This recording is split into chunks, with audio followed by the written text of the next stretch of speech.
গুরুত্বপূর্ণ একটা কথা আছে যা আপনার মনে রাখা উচিত। আপনার এই মানসিকতা, আপনার এই স্বপ্ন, তা যেন আপনার নিয়ন্ত্রণে থাকে। আপনার বন্ধ মুঠোয় যেন এর লাগাম থাকে, আপনি যেন এর প্রভু হন। যদি তা হয় তবেই আপনি লাভবান হবেন। যদি এরা আপনাকে নিয়ন্ত্রণ করতে থাকে, যদি আপনার মুঠো খুলে যায়, না পথ আপনার নিয়ন্ত্রণে থাকবে, না মানসিকতা থাকবে, না স্বপ্ন নিয়ন্ত্রণে থাকবে। আর যদি তাই হয় তাহলে আপনি আপনার ভবিষ্যৎ নষ্ট করে ফেলবেন। তাই নিয়ন্ত্রণ করতে শিখুন নিজের বিচার বুদ্ধি, নিজের মানসিকতা, নিজের স্বপ্নকে। নিজের এই স্বপ্ন পূরণ করুন আর আমার সাথে ভালোবেসে বলুন, রাধা রাধা। প্রত্যেক প্রাণী ভালোভাবে জীবন যাপন করতে চান, এটা তাদের স্বভাবে আছে এবং ভাবাটা অনুচিত নয়। কিন্তু একটা ভালো জীবনের গুরুত্বপূর্ণ অংশ কোনটা? বসবাসের স্থান, সেই স্থান যেখানে আমরা জীবন অতিবাহিত করি। এবার মানুষ ভাবতে পারেন যে একটা ভালো বাসস্থানের অর্থ কি? সেই স্থান যেখানে সহজে জল পাওয়া যায়, যেখানে শুদ্ধ বায়ু পাওয়া যায়, যেখানে আনাজ উৎপন্ন হয়। এটা জীবনযাপনের জন্য পর্যাপ্ত বটে, কিন্তু ভালো জীবনযাপনের জন্য আরো একটা কথা আপনাকে বুঝতে হবে। সাধু, জ্ঞানী, পণ্ডিত ব্যক্তি, এই সকল মহাপুরুষ, এনাদের যে বাসস্থান তা অত্যন্ত বিশেষ হয়। এখানে এক ধরনের বিশেষ ইতিবাচক শক্তি থাকে, এমন একটা স্থান যেখানে দেবতারাও বিচরণ করেন। জীবন আমরা সবাই যাপন করি, কিন্তু জীবনের উদ্দেশ্য শুধুমাত্র জীবন যাপন করা নয়। জীবনের উদ্দেশ্য হল মুক্তি লাভ করা। আর এই সকল সাধু, জ্ঞানী, পণ্ডিত ব্যক্তি, এই সকল মহাপুরুষ আপনাকে মুক্তির পথে নিয়ে যেতে পারেন। কারণ এরা হলেন সেই মহাপুরুষ যারা নিজেদের অন্তরের বিকার, অহংকার, ক্রোধ, বিদ্বেষ, এই সকল দোষগুলিকে ত্যাগ করেছেন, এদের ওপর বিজয় লাভ করেছেন। এমনই একজন ব্যক্তি আপনাকে মুক্তির পথে নিয়ে যেতে পারে। প্রয়োজন হলো শুধুই এনাদের চিনতে পারা, এদের কথা বুঝতে পারা এবং এদের দেখানো পথে চলা। যদি আপনি এটা করতে পারেন তাহলে এই মন প্রফুল্ল হয়ে বলবে, রাধা রাধা। বিগত দিনের কিছু কথা মনে পড়ে গেল, এক অদ্ভুত ঘটনা যা অমূল্য শিক্ষা দিয়ে যেতে পারে। বিষয় হলো যক্ষের সাথে যুধিষ্ঠিরের কথোপকথন। একবার যক্ষ যুধিষ্ঠিরকে জিজ্ঞেস করলেন, ওনাকে বললেন যে আমার কিছু প্রশ্নের উত্তর যদি আপনি দিতে পারেন তাহলে আমি আপনার বাকি ভ্রাতাগণকে আবার জীবিত করে তুলব। সেগুলোর মধ্যে খুব গুরুত্বপূর্ণ আর কঠিন একটা প্রশ্ন ছিল, এই সংসারে সব থেকে শ্রেষ্ঠ আশ্চর্য কোনটি? এই প্রশ্ন আমি আপনাকে জিজ্ঞেস করছি। এবার কেউ বলবেন স্বর্ণ দ্বারা নির্মিত লঙ্কা, এটি হলো সংসারের সব থেকে বড় আশ্চর্য। কেউ বলবেন বরফে ঢাকা সেই পর্বত যা আকাশ স্পর্শ করে। কেউ বলবেন সেই সমুদ্র যার গভীরতা মাপা অসম্ভব ব্যাপার। কেউ বলবেন সেই বায়ু যা আমরা দেখতে পাই না, কিন্তু তা আমাদের জীবন দান করে। সংসারের সব থেকে বড় আশ্চর্য কি, সেই প্রশ্নের উত্তর যুধিষ্ঠির দিয়েছিলেন, আর তা ছিল শ্রেষ্ঠ উত্তর এবং উচিত।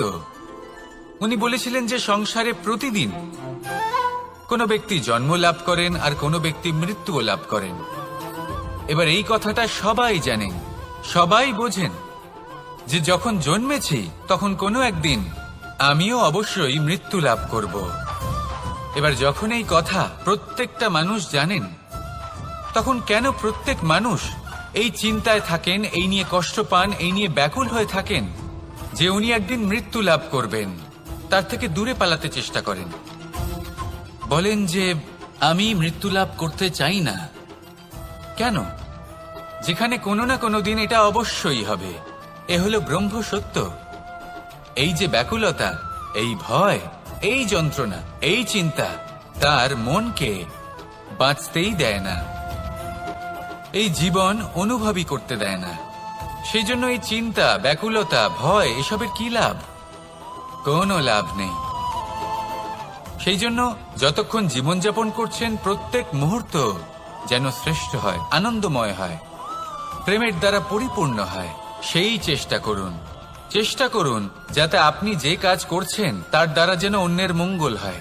এই প্রচেষ্টাই আপনার জীবনকে প্রসন্নতা আর প্রেম দ্বারা ভরিয়ে তুলবে। এই মন সুপ্রসন্ন হয়ে বলবে, রাধা রাধা। এই পুকুর দেখছেন আপনি? বাচ্চা, বৃদ্ধ, যুবক, যাকেই আমি জিজ্ঞেস করব এটা কি, সবার উত্তর সেই একই হবে। উত্তর তখনই বদলাবে যখন প্রশ্ন এটা হবে যে আপনি এই পুকুরে কি করতে চান। কেউ বলবে আমি এমনি এর পাড়ে বসে এই জল স্পর্শ করে ঠান্ডা হাওয়ার আনন্দ অনুভব করতে চাই। কেউ বলবে আমি এই পুকুরে সাঁতার কাটতে চাই। কেউ বলবে কাগজের নৌকা বানিয়ে আমি এতে ভাসিয়ে দিতে চাই। কেউ বলবে আমি মাছ ধরে নিজের জীবন যাপন করতে চাই, ইত্যাদি ইত্যাদি। আপনাকে একটা কথা বলে রাখি, আমাদের জীবনও এই পুকুরেরই মতন, একই রকম। কিন্তু আমরা এই জীবন নিয়ে কি করব সেই সিদ্ধান্ত আমাদের। এই পুকুরে আপনি মুক্তও পাবেন, আবার পাঁকও পাবেন। যদি আপনি মুক্ত পেতে চান তাহলে এই পুকুরের গভীরে আপনাকে যেতে হবে। ততটাই চেষ্টা করতে হবে যতটা করলে আপনি সেই মুক্ত অর্জন করতে পারবেন। না হলে শুধু পাঁকে হাত পড়বে। তাই যা আমি সর্বদা বলে থাকি, সিদ্ধান্ত আপনার। রাধা রাধা। এই সংসারের সব থেকে বড় সুখ কি? কেউ বলবেন নিজের লক্ষ্য প্রাপ্ত করা, কেউ বলবেন ধন উপার্জন করা, কেউ বলবেন নিদ্রাই সব থেকে বড় সুখ, কেউ বলবেন রাজ্য লাভ করা, আবার কেউ বলবেন মাতার হাত থেকে খাবার খাওয়া, আদি ইত্যাদি। কিন্তু যদি সত্যি কথা বলি, এই সংসারের সব থেকে বড় সুখ হল সেবা করা। কখনো কাউকে সেবা করে দেখুন। এই সেবা দ্বারা অন্য কোনো মানুষের আশীর্বাদ লাভ করাতেই সুখ রয়েছে। আপনার সেবা ভাব দ্বারা যখন কোনো মানুষ নিজের অন্তরাত্মা থেকে আপনাকে আশীর্বাদ করে, তার থেকে বড় সুখ আর কিছুই নেই। কারণ প্রত্যেক মানুষের মধ্যে ঈশ্বর বাস করেন।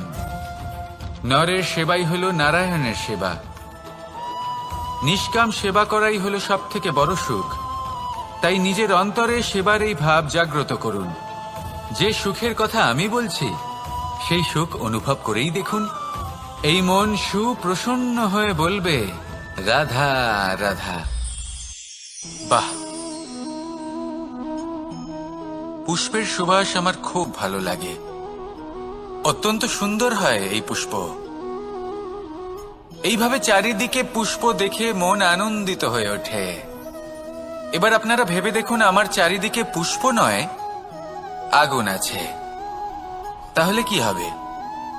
আমার শরীর কি জ্বলে যাবে না? অবশ্যই জ্বলবে। শরীরকে কি আগুনের তাপ সহ্য করতে হবে না? অবশ্যই সহ্য করতে হবে। এটাই হলো প্রকৃতির নিয়ম। এই নিয়ম কিন্তু আমরা সবাই জানি, কিন্তু আমাদের মধ্যে বেশিরভাগ মানুষ এই বিভ্রান্তি নিয়ে বাঁচি যে এই যে প্রকৃতির নিয়ম তা আমার ওপর প্রযোজ্য নয়। তা কিন্তু নয়। আমাদের চতুর্দিকে এই যে নিসর্গ রয়েছে, আমরা তার কতটা ক্ষতি করি সেটা একবার ভেবে দেখুন। আমরা বনাঞ্চল জ্বালিয়ে দিই, বায়ু দূষিত করি, জল দূষিত করি, প্রাণীদের হত্যা আমরা করি। কেন? এই নিসর্গ আমরা নষ্ট করি, যদিও আমরা জানি যে আমরাও হলাম এই নিসর্গেরই অংশ। এবার দেখুন, শরীরের কোনো অংশে যদি আগুন ধরান, আস্তে আস্তে সমস্ত শরীরও জ্বলে যাবে। সেইভাবেই নিসর্গ যদি নষ্ট হয়ে যায়, তাহলে মনুষ্য জাতিও নষ্ট হয়ে যাবে। তাই এই যে নিসর্গ আপনি দেখছেন, এই পুষ্প, এই বৃক্ষ, বায়ু, জল, এদের সকলকে রক্ষা করুন, নষ্ট নয়। মনে রাখবেন, যদি নিসর্গ থাকে মানুষ থাকবে, যদি নিসর্গ থাকে তাহলেই জীবন থাকবে। আসুন আমার সাথে ভালোবেসে বলুন, রাধা রাধা। এই সংসারে সবাই বলেন আমি অর্জুনের মতো হয়ে উঠতে চাই। সবাই চায় যে তারাও যেন অর্জুনের মতো গান্ডীব লাভ করে। তারাও চায় যে তাদেরকেও মহাদেব এসে পশুপতি অস্ত্র দান করবেন। তারাও এটাই চায় মহাভারতের মতো মহাসংগ্রামে বিজয়ী হতে। কিন্তু সবাই ভুলে যান যে অর্জুন যা হতে পেরেছিলেন সবকিছুই অর্জন করেছিলেন। যদি আপনিও অর্জুনের মতো গান্ডীব লাভ করতে চান, তবে আপনাকেও তার মতোই শ্রেষ্ঠ কাঠ নির্বাচন করতে হবে। সেই কর্ম আপনাকেই করতে হবে।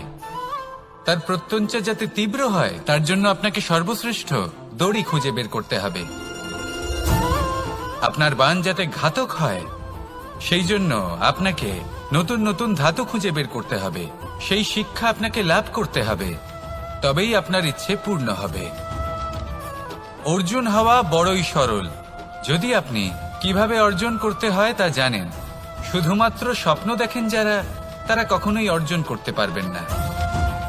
কিন্তু যদি কেউ অজ্ঞাতবাস ভোগ করতে পারে, যদি কেউ লাক্ষাগৃহ থেকে পালিয়ে বাঁচতে পারে, যদি কেউ কঠোর তপস্যা করতে পারে, প্রতীক্ষা করতে পারে এবং পরিশ্রম করতে পারে, তাহলে সে অর্জুন অবশ্যই হয়ে উঠবে।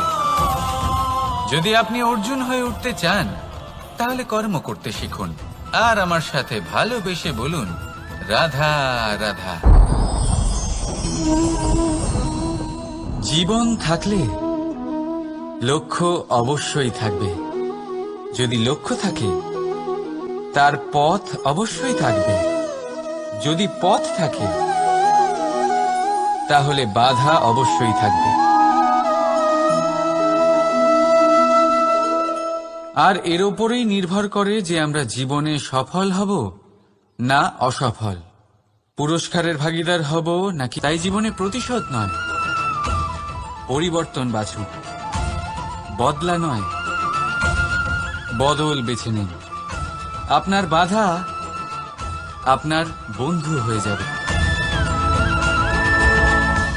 রাধা রাধা। সমস্ত মানুষের জীবন কিছুটা সমান হয়। মানুষ জন্মগ্রহণ করে, তারপর চলতে শেখে, জীবনে এগিয়ে চলে, বার্ধক্য লাভ করে, তারপর সমাপ্ত হয়ে যায়।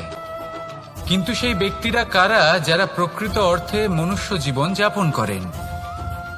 এনারা হলেন সেই ব্যক্তি যারা পড়ে গেলেও আবার উঠে দাঁড়ানোর চেষ্টা করেন, নিজের ভেঙে পড়া অস্তিত্বকে আগলে নিয়ে আবার একটা আকার দেওয়ার চেষ্টা করেন, ভগ্ন আশাকে আবার একটা নতুন দিশা দেন। অসফল হওয়ার পরেও থামেন না, আবার এগোতে থাকেন। অসফল হওয়ার পরে যদি আপনি থেমে যান, তাহলে সাফল্য আপনার সামনে অপেক্ষা করে, কিন্তু আপনি তা দেখতে পান না। তাই জীবনের সংঘর্ষে অংশগ্রহণ করতে শিখুন। জীবনের সংঘর্ষ থেকে পালাবেন না। আসুন আমার সাথে ভালোবেসে বলুন, রাধা রাধা। করিনি, কিন্তু যদি আপনি এরকম বলেন কোনো প্রমাণ দিন, এর কোনো সাক্ষী আছে, তখন রাজা সিংহ পেঁচাকে ডেকে পাঠালেন, যে সেই মুহূর্তে বৃক্ষের শাখার ওপর বসেছিল, সে সব কিছু দেখেছিল। পেঁচা সব সত্যি কথা বলল, আর শেয়ালকে মৃত্যুদণ্ড দেয়া হলো। এবার এই কাহিনী আমি আপনাকে কেন শোনালাম? কারণ মানুষও কখনো কখনো এরকম কর্ম করেন যা শিয়াল করেছে। এটা ভাবেন কেউ দেখছে না, যখন আমি অনুচিত কর্ম করতেই পারি। কিন্তু না, আপনি যাই করুন না কেন, কেউ না কেউ অবশ্যই তা দেখছে। কোনো ব্যক্তি না হলেও কোনো প্রাণী, না হলে কোনো যক্ষ বা দেব বা প্রেত। যদি এনারা কেউ না দেখেন, তাহলে ধরিত্রী মাতা দেখেন, যেখানে দাঁড়িয়ে আপনি সেই কর্ম করছেন, তাই না? তাই একটা কথা সবসময় মনে রাখবেন, কে দেখছেন কে দেখছেন না সেই বিষয়ে ভাবা ছেড়ে দিন। এটা খুব সহজ কথা। আপনি যদি উচিত কর্ম করেন, উচিত ফল পাবেন। যদি অনুচিত কর্ম করেন, তাহলে আপনি অনুচিত ফল অবশ্যই পাবেন। সেই জন্য উচিত পথে চলতে থাকুন, উচিত কর্ম করতে থাকুন, আর আমার সাথে ভালোবেসে বলুন। কিন্তু যখন হাত ভরে যায়, তখন স্বপ্ন দেখাই বন্ধ করে দেয় সে। যা পেয়েছে তা যাতে হারিয়ে না ফেলে, সেই ভয়, সংকট ও বিপদের সম্মুখীন হওয়া বন্ধ করে দেয়। সেই পথটাই ভুলে যায় যাতে চলে সে সাফল্য অর্জন করেছে। এটা অনুচিত। জীবনে যে কোনো পরিস্থিতি আসুক, যে কোনো অবস্থায় থাকুন, আহ্বানগুলোকে স্বীকার করুন। কারণ যদি কেউ বলে জীবন খুব ক্ষণস্থায়ী, কেউ বলে জীবন হলো একটা সুন্দর স্বপ্নের মতো, আবার কেউ বলবে জীবন হলো এক কঠোর সত্য। কিন্তু জীবন আসলে কি? জীবন হলো আপনারই প্রতিবিম্ব, একটা দর্পণ। অর্থাৎ আপনি জীবনকে সেইভাবেই পাবেন যেরকম আপনি নিজেকে প্রতিপন্ন করবেন। যদি আপনি দর্পণের দিকে তাকিয়ে হাসেন, তাহলে আপনি সামনে হাসি মুখী দেখতে পাবেন। এবার যদি আপনি গম্ভীর হয়ে থাকেন, তাহলে আপনি একজন রুষ্ট ব্যক্তি দেখতে পাবেন। শেষে সবথেকে বেশি গুরুত্বপূর্ণ হলো আপনার চেষ্টা। আপনাকে সবসময় চেষ্টা করতে হবে যাতে আপনি নিজেকে প্রসন্ন এবং ইতিবাচক মনোভাবে রাখেন। এটা হলো আপনারই উত্তরদায়িত্ব, তাকে পালন করুন। এই মনকে প্রসন্ন রাখুন, এই সংসারকে সুন্দর বলে মনে হবে। আর এই মন প্রসন্ন হয়ে বলবে, রাধা রাধা। এই বৃহৎ বৃক্ষকে দেখুন, অত্যন্ত শক্তিশালী বৃক্ষ। এটা সবারই প্রিয়, তা সে ছোট হোক বা বড়, বৃদ্ধ হোক বা জোয়ান, সবাই ভালোবাসে এই বৃক্ষকে। আর সত্যি বলতে এই বৃক্ষ সবাইকে সেবা করে, সবাইকে ফল দান করে, সবাইকে ছায়া প্রদান করে। দূর থেকে দেখে মনে হয় এর কোনো পরিচর্যার প্রয়োজনই নেই, কিন্তু একজন কুশল মালী এইভাবে ভাবেন না। তিনি সময় অন্তরে খুব খুঁটিয়ে এই গাছ নিরীক্ষণ করেন, দেখতে থাকেন। যদি কোনো এমন শাখা থাকে যা রোগগ্রস্ত, তাহলে সেটা কেটে আলাদা করে দেন। যদি এমন কোনো শাখা থাকে যা মৃত, তাহলে সেটা আলাদা করে দেন। আর এইভাবে উপযুক্ত দেখাশোনা করার কারণেই এই বৃক্ষ এইভাবে সুস্থ হয়ে থাকে, সতেজ হয়ে থাকে, সবার সেবা করতে থাকে। আপনাকেও নিজের সাথে সেটাই করতে হবে। নিজের জন্য আপনাকে একজন কুশল মালী হয়ে উঠতে হবে। রক্ষা করতে হবে নিজের শরীরের, নিজের মনের। আপনার শরীর যদি রোগগ্রস্ত হয়ে পড়ে, তাহলে ওষুধ গ্রহণ করতে হবে। যদি এই মন কোনো এক কারণে বিচলিত হয়ে পড়ে, তাহলে তার থেকে নিজেকে মুক্ত করতে হবে। আপনি যদি নিজের যত্ন নেন, তবেই এই বৃক্ষের মতো হতে পারবেন। সেই বৃক্ষ যে সবারই প্রিয়, সবাইকেই সেবা করে। আসুন আমার সাথে ভালোবেসে বলুন, রাধা রাধা। এই সংসারের সব থেকে গুরুত্বপূর্ণ তত্ত্ব কোনটা? প্রথম হলো সময়। জন্ম থেকে মৃত্যু পর্যন্ত এই যে সময়, এটাই তো হলো জীবন। দ্বিতীয় হলো জীবন, যাতে আমরা সময়ের সদ্ব্যবহার করি, শ্রেষ্ঠ থেকে শ্রেষ্ঠতর কাজ করার চেষ্টা করি। বহু বছরের এই পরম্পরা, এই সংস্কৃতিকে এগিয়ে নিয়ে যাওয়ার চেষ্টা করি। এই সংসারে আমরা অংশগ্রহণ করতে চেষ্টা করি। তৃতীয় হলো ধন, সেই ধন যা প্রত্যেক ব্যক্তি অর্জন করতে চেষ্টা করেন। এবার এই তিনটি তত্ত্বের মধ্যে একটা সামঞ্জস্য আছে, সমান ব্যাপার আছে। সে ধনই হোক বা সময় হোক বা হোক জীবন। আর সেই সমান ব্যাপার হলো যে যদি আপনি এটা গণনা করতে থাকেন, তাহলে তা কমতে থাকে। যদি আপনি এটা ব্যবহার করেন, তাহলে তা বাড়তে থাকে।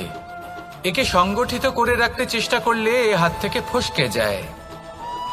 কিন্তু যদি আপনি একে সামলে রাখতে শিখে যান, তাহলে এমন কাজ করবেন যাতে সংসারের সাথে সাথে পরবর্তী প্রজন্ম লাভবান হবে।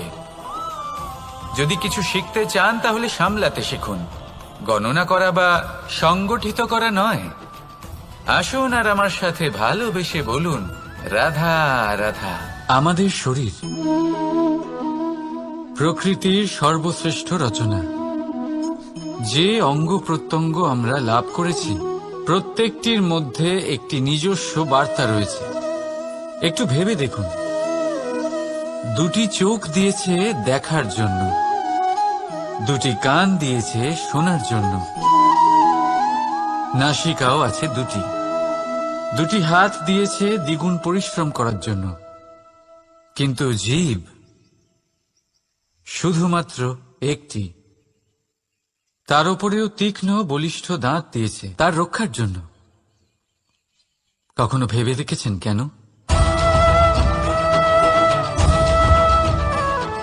কারণ শব্দ আর শব্দের প্রয়োগ মানুষের সবচেয়ে বড় অস্ত্র, যার প্রয়োগ যত ভেবেচিন্তে করা যায়, মানুষ তার জীবনে ততটাই উপরে উঠতে পারে।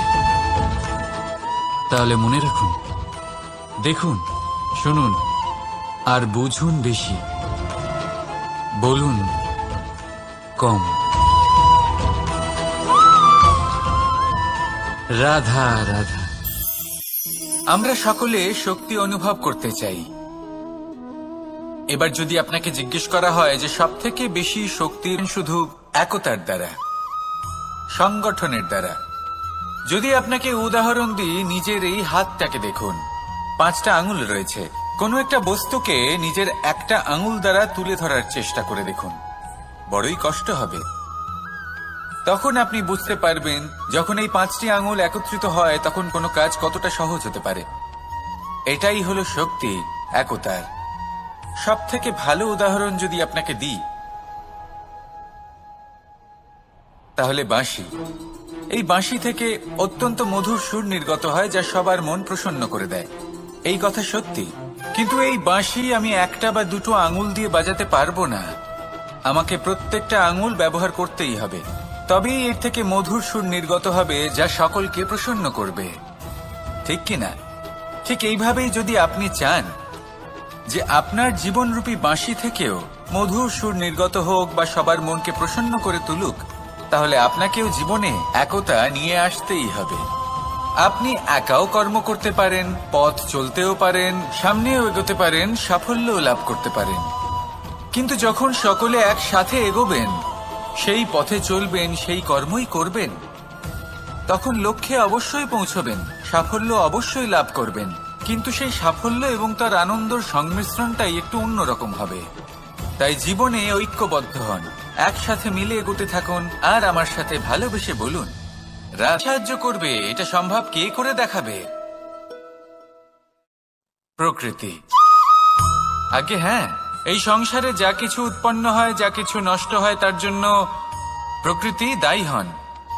এই প্রকৃতির কারণেই তো রৌদ্র আসে, প্রকৃতির কারণেই বৃষ্টি হয়, জল পাওয়া যায়। তার কারণেই এই বটের বীজ তা এক বিশাল বটবৃক্ষে পরিণত হবে। কিন্তু একজন মানুষকে দেখুন, মানুষ বলবে এই বৃক্ষে আমার অধিকার রয়েছে। কেন? কারণ আমি এই বীজ বপন করেছি। এবার সমস্ত কাজ প্রকৃতি করবে আর সমস্ত শ্রেয় মানুষ নিয়ে যাবে। এটা কি উচিত? কখনোই নয়। এবার এর উত্তর প্রকৃতিতেই লুকোনো আছে। কখনো কোনো পাখিও এই বীজ রোপণ করে, সেখানে বৃক্ষ উৎপন্ন হয়, তাতে ফল আসে, সেই পাখি সেই ফল খায়, কিন্তু সেখানকার বাকি পাখি এবং প্রাণীদের সেই ফল খেতে বারণ করে না। সেই বৃক্ষের ওপর নিজের অধিকার প্রমাণ করতে চেষ্টা করে না, সবার মধ্যে ভাগ করে দেয়। আর এটাই আমাদেরও করা উচিত। যা প্রকৃতি থেকে আসছে তা আবার প্রকৃতিতেই ফিরে যেতে দিন। এটা অত্যন্ত প্রয়োজনীয়।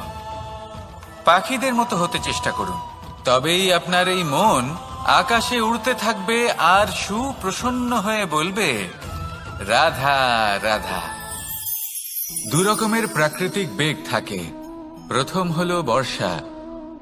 যখন এর বর্ষণ হয় তখন মাটিকে শীতল করে নতুন ফসল ফলায়। আর দ্বিতীয় হয় পবন, যা আমাদের সর্বদা শ্বাসবায়ু প্রদান করে। অশান্ত এই মনকে শান্তি প্রদান করে, এই ক্লান্ত শরীরে স্ফূর্তি প্রদান করে।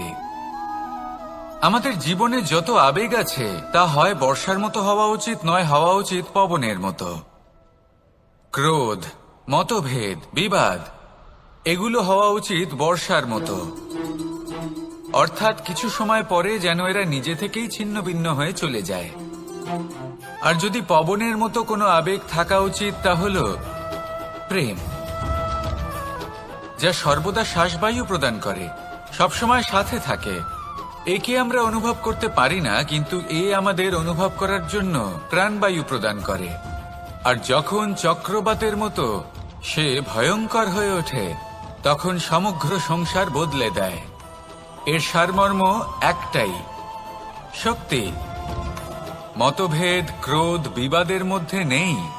শক্তি যদি থাকে তা আছে প্রেমের মধ্যে। তাই এই প্রেমকে মনের মধ্যে রাখুন আর আমার সাথে বলুন, রাধা রাধা। ঘৃণা, প্রেম, রেগে যাওয়া, মান ভাঙানো, ভুলে যাওয়া, এই সকল অনুভূতি মানুষের জীবনে অত্যন্ত গুরুত্বপূর্ণ। মানুষের এই অনুভূতিগুলো না থাকলে মানুষ একটা যন্ত্রের থেকে বেশি আর কিচ্ছু না।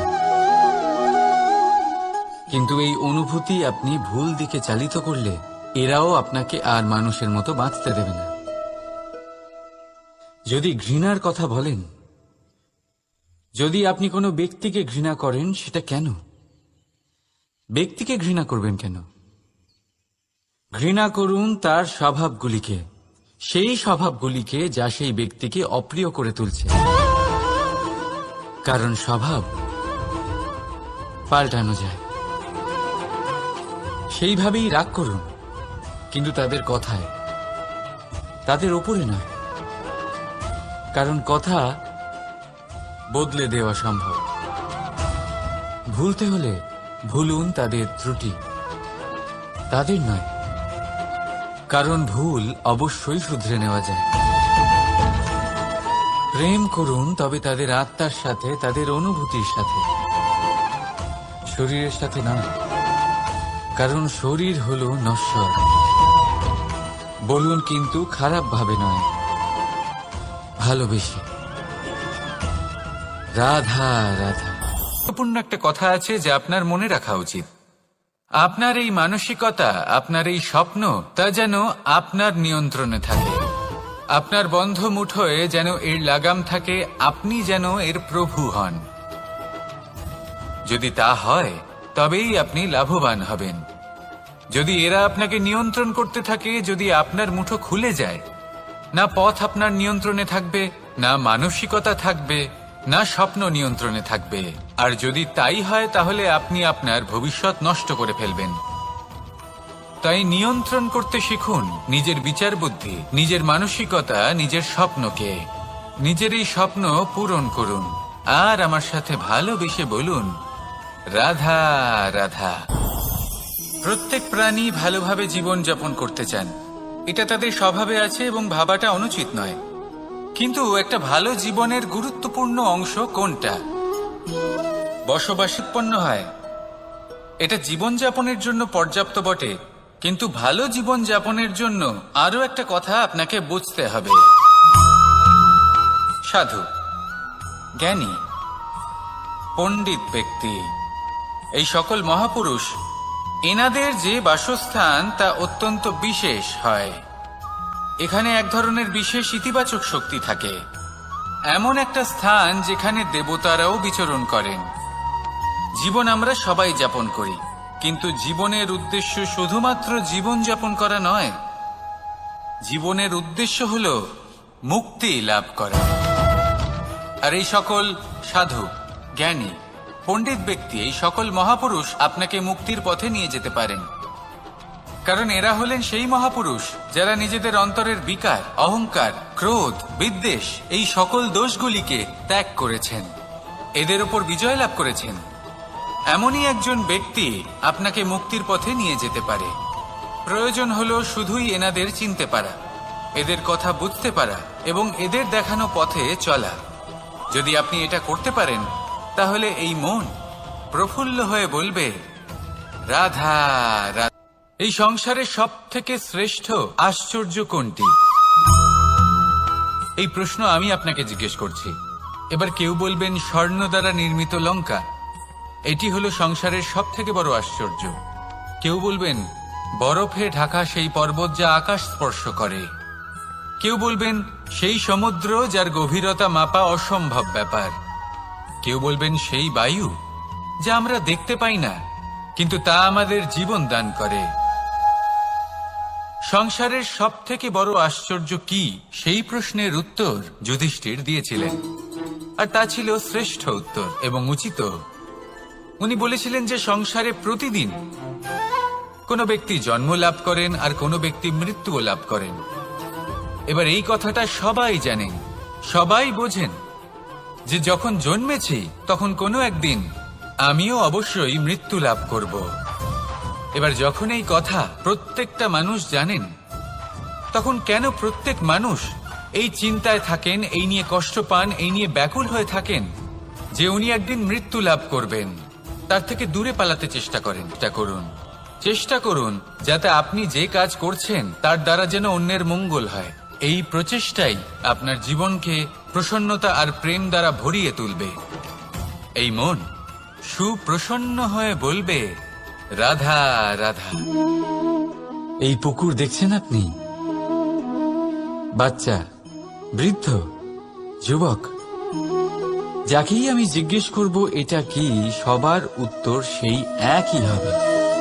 উত্তর তখনই বদলাবে যখন প্রশ্ন এটা হবে যে আপনি এই পুকুরে কি করতে চান।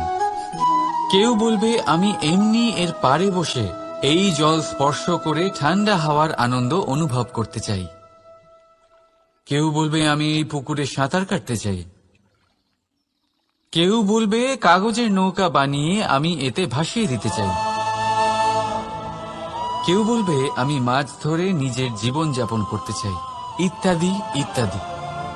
আপনাকে একটা কথা বলে রাখি, আমাদের জীবনও এই পুকুরেরই মতন, একই রকম। কিন্তু আমরা এই জীবন নিয়ে কি করব সেই সিদ্ধান্ত আমাদের। এই পুকুরে আপনি মুক্তও পাবেন, আবার পাঁকও পাবেন। যদি আপনি মুক্ত পেতে চান তাহলে এই পুকুরের গভীরে আপনাকে যেতে হবে। ততটাই চেষ্টা করতে হবে যতটা করলে আপনি সেই মুক্ত অর্জন করতে পারবেন। না হলে শুধু পাঁকে হাত পড়বে। তাই যা আমি সর্বদা বলে থাকি, সিদ্ধান্ত আপনার। রাধা রাধা। এই সংসারের সব থেকে বড় সুখ কি? কেউ বলবেন নিজের লক্ষ্য প্রাপ্ত করা, কেউ বলবেন ধন উপার্জন করা, কেউ বলবেন নিদ্রাই সব থেকে বড় সুখ, কেউ বলবেন রাজ্য লাভ করা, আবার কেউ বলবেন মাতার হাত থেকে খাবার খাওয়া, আদি ইত্যাদি। কিন্তু যদি সত্যি কথা বলি, এই সংসারের সব থেকে বড় সুখ হল সেবা করা। কখনো কাউকে সেবা করে দেখুন। এই সেবা দ্বারা অন্য কোনো মানুষের আশীর্বাদ লাভ করাতেই সুখ রয়েছে। আপনার সেবা ভাব দ্বারা যখন কোনো মানুষ নিজের অন্তরাত্মা থেকে আপনাকে আশীর্বাদ করে, তার থেকে বড় সুখ আর কিছুই নেই। কারণ প্রত্যেক মানুষের মধ্যে ঈশ্বর বাস করেন। নরের সেবাই হল নারায়ণের সেবা। নিষ্কাম সেবা করাই হল সব থেকে বড় সুখ। তাই নিজের অন্তরে সেবার এই ভাব জাগ্রত করুন। যে সুখের কথা আমি বলছি সেই সুখ অনুভব করেই দেখুন। এই মন সুপ্রসন্ন হয়ে বলবে, রাধা রাধা। বাহ, পুষ্পের সুবাস আমার খুব ভালো লাগে। অবশ্যই সহ্য করতে হবে, এটাই হলো প্রকৃতির নিয়ম।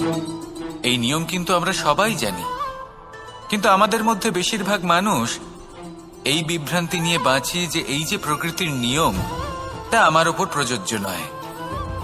তা কিন্তু নয়। আমাদের চতুর্দিকে এই যে নিসর্গ রয়েছে, আমরা তার কতটা ক্ষতি করি সেটা একবার ভেবে দেখুন। আমরা বনাঞ্চল জ্বালিয়ে দিই, বায়ু দূষিত করি, জল দূষিত করি, প্রাণীদের হত্যা আমরা করি। কেন? এই নিসর্গ আমরা নষ্ট করি, যদিও আমরা জানি যে আমরাও হলাম এই নিসর্গেরই অংশ। এবার দেখুন, শরীরের কোনো অংশে যদি আগুন ধরান, আস্তে আস্তে সমস্ত শরীরও জ্বলে যাবে। সেইভাবেই নিসর্গ যদি নষ্ট হয়ে যায়, তাহলে মনুষ্য জাতিও নষ্ট হয়ে যাবে। তাই এই যে নিসর্গ আপনি দেখছেন, এই পুষ্প, এই বৃক্ষ, বায়ু, জল, এদের সকলকে রক্ষা করুন, নষ্ট নয়। মনে রাখবেন, যদি নিসর্গ থাকে মানুষ থাকবে, যদি নিসর্গ থাকে তাহলেই জীবন থাকবে। আসুন আমার সাথে ভালোবেসে বলুন, রাধা রাধা।